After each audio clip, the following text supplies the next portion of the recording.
Wow, this is an interesting experience for me. I've never used a microphone and I've never publicly spoken. I've been a cannabis producer for the last 15 years of my life. So the whole model for me was really to kind of not get attention and live in hiding. So this is quite foreign. So bear with me. I'll do the best that I can and share my experience as a commodity producer and experiencing deflation in the world. And how Bitcoin has helped hedge me against that. Thank you. So, yeah, I grew up in Southern California, and at a young age, my parents divorced, and my mother remarried to a psychiatrist. And as a result of that marriage and that relationship, a lot of my family members got into pharmaceutical drugs. And by the time I was in my mid-teens was the first time that I had been around other children or teenagers that were using cannabis. It was the first time that I had smoked cannabis. And I realized quite quickly that cannabis was not a dirty, disgusting drug like the fiat world had led us to believe. And that kind of opened my mind. It was a catalyst for me to learn and understand that there was a lot of things that we were being taught and told about what's happening in the world that were not actually true. And by the time I was 21 years old, several of my family members, including my mother, had died as a result of using antidepressants and anti-anxiety pills. And that really lit, a fire under my ass, so to speak. And I had kind of a vengeance against what was the fiat world, although I didn't call it the fiat world at the time. And at the age of 25 years old, I was invited from Southern California to Northern California to trim and harvest cannabis at a cannabis farm. And for me, that was a dream come true. And I've been living there ever since. I hadn't left. And, excuse me, that's my daughter. We're all extremely tired. We flew from Northern California. It took us 24 hours to get here. And yeah, it was a big trip. And so we're all a little exhausted. Yeah, so 15 years ago, I made it to Humboldt County.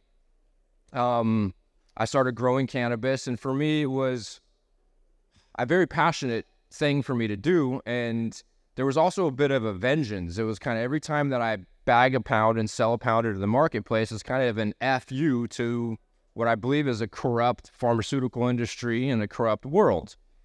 And thank you.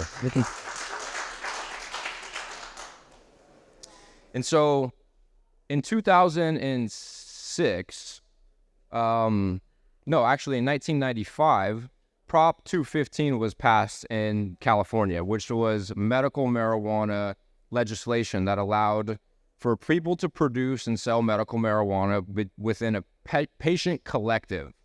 And what that led to was a multi-billion-dollar industry.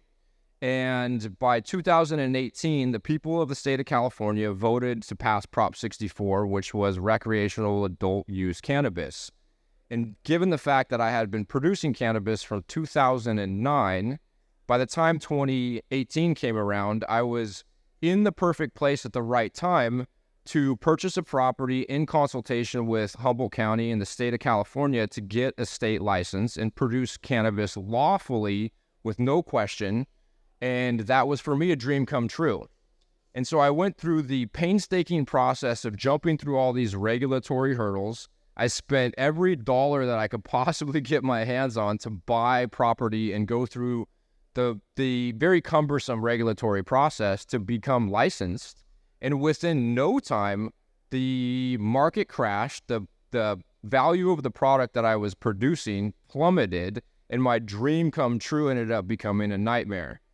And at that time, that was the first property that I had ever purchased. And so I had the largest economic incentive that I had ever had in my life to go down the economic rabbit hole and to learn about what was causing the boom bust cycles. And I needed to figure out why this monumental achievement for me within my life became an existential crisis. Being able to plan for the future without knowing what the value of my product was going to be was extremely difficult.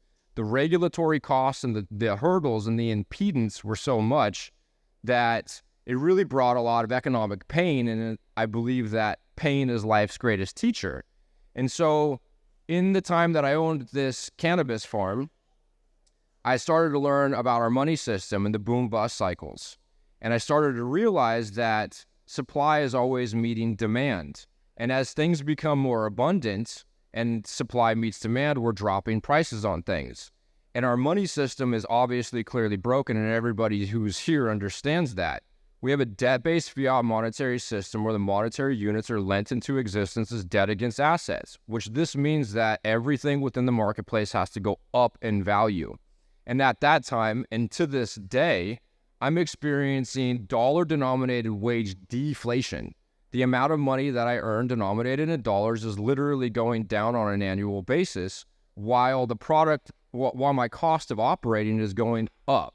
So I have an extreme version of what we're all experiencing in the world as we liberate things that the market wants from being scarce. As we make them abundant, we're creating an existential crisis for the producers. And so we're all getting squeezed, and we all have different versions of the same problem. And in my case, it was an extreme version of this problem. And so in the 2 years that I owned this property, in the middle of that, at the end of 2017, is when I discovered Bitcoin. And I had several light bulb moments. And it was thankfully to my discovery of Bitcoin that caused me to understand that supply meeting demand is an issue with the fiat monetary system.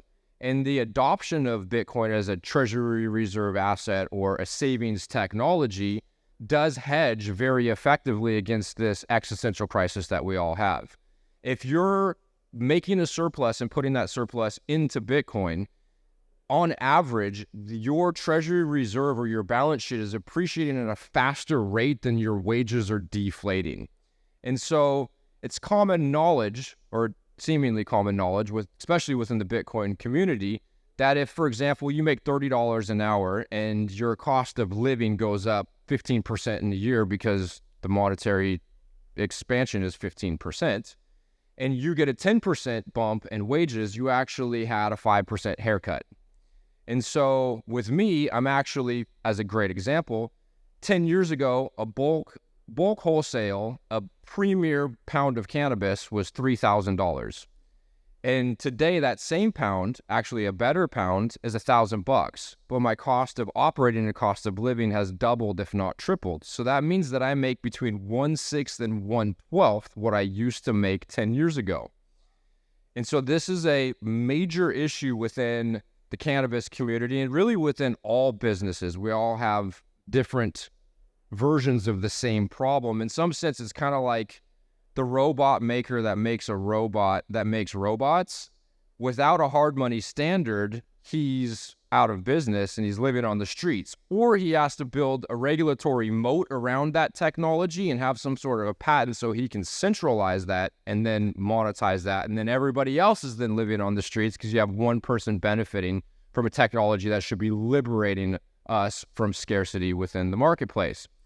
And so really I owe so much gratitude to Michael Saylor and the Saylor series, and that helped me understand the process of commoditization and the existential crisis that we have as things become commoditized, because you're incentivized to drive the price down to the marginal cost of production, and even below that to keep your business operating. And also so much gratitude to Jeff Booth and his work. It helped me to understand very clearly the forces that intuitively I knew were making my life extremely difficult. And so fortunately, I pivoted my business and I sold my property. And at this point now, I live entirely on a Bitcoin standard, except for I do have to use dollars, unfortunately. But all of my surplus goes into Bitcoin. And so if I wanted to continue to produce cannabis, the fact that I have a Bitcoin Treasury Reserve strategy, it allows me to hedge myself against the free market and the deflationary forces. And so once again, thanks to Jeff Booth, where you have a large margin anywhere within the marketplace, it's a large economic incentive for people, entrepreneurs, and capital to move into that sector of the marketplace and attack that margin, provide whatever it is that the marketplace wants, and in turn, it's going to drop the value of that, which should be good for everybody, but it's not because of our broken money system. And so the forces that actually have made my life so difficult as a cannabis producer, which is going to be commoditization, jurisdictional competition. As an example, in the state of California, energy is very expensive, taxes are high, regulatory fees are high. So other states are coming online and they're with legal cannabis, and they're offering much more favorable rules, much more favorable business incentives. It costs less to operate your business. And so commoditization and jurisdictional competition, those two forces on a fiat standard as a producer of essentially anything really cause a big problem. But those two forces are actually the forces that make Bitcoin so important and so valuable, because as supply meets demand, you're dropping the value of whatever it is that you're producing. Well, as the demand goes up for Bitcoin, the supply doesn't change. That and jurisdictional competition now makes it so that if, for example, California, which, as Saylor would say, there's a bunch of well-intentioned politicians who are trying to come up with more rules and more regulations and more fees to make everybody's life better. Well, if they have taxes or fees that I'm not interested in, I can vote with my feet and I can move somewhere else. And so this is going to cause, as Breedlove says, the government to become more beholden to the preferences of its citizens. And so without Bitcoin, producers of essentially everything have a serious issue. And so for me, I've pivoted my business model as a result of these forces. But let's say I was on a farm, I was a rancher, and this was a generational farm. If I'd been sweeping my surplus, or if I were to be sweeping my surplus into Bitcoin, the Bitcoin's appreciating at a faster rate than I'm losing my wages. And so Bitcoin is a way for us to make it through this transitionary period where fiat is centralizing everything. And so another issue that I think about a lot in pertains to cannabis is there is no fiat leverage available in cannabis. With farmers, there's a lot of subsidies, there's American ag credit. And so in the community that I've been living in for the last 15 years, families that have been working really hard and producing a product that the market wants, as federal legalization takes place, this is the issue with commoditization. You're going to have publicly traded companies that are going to be able to sell shares on Wall Street. They're going to take that capital. They're going to be able to put up infrastructure all across the country. And then they'll be able to leverage against that infrastructure debt to operate their businesses. And they will have a heavy incentive to drive the value of the product below the variable cost of production. And that's going to cause small producers to not be able to exist. They'll go out of business, and it's going to allow these large publicly traded companies to buy these businesses up for pennies on the dollar. And so whether you're a content creator, you work in the tech industry, you produce a product like cannabis, you're a rancher, we're all suffering from the issue of supply meeting demand. As we make things more abundant on a fiat standard, we're all getting squeezed. And the best way to hedge ourselves against that is with the hardest substance in the known universe, and that's Bitcoin. And without Bitcoin, I'd be absolutely toast. And so, yeah, I'm absolutely so grateful for the fact that I discovered Bitcoin. And the amazing people, the community, I can't even barely believe that I'm here. Andre watched one of my Twitter rants and reached out to me and said, hey, would you come and do a keynote speech? And obviously I had a lot of fear and anxiety about that, but I'm super happy to be here and to be a part of this amazing movement. This is, as far as I'm concerned, the most important and amazing thing that has happened in all of human history. And to be living here now,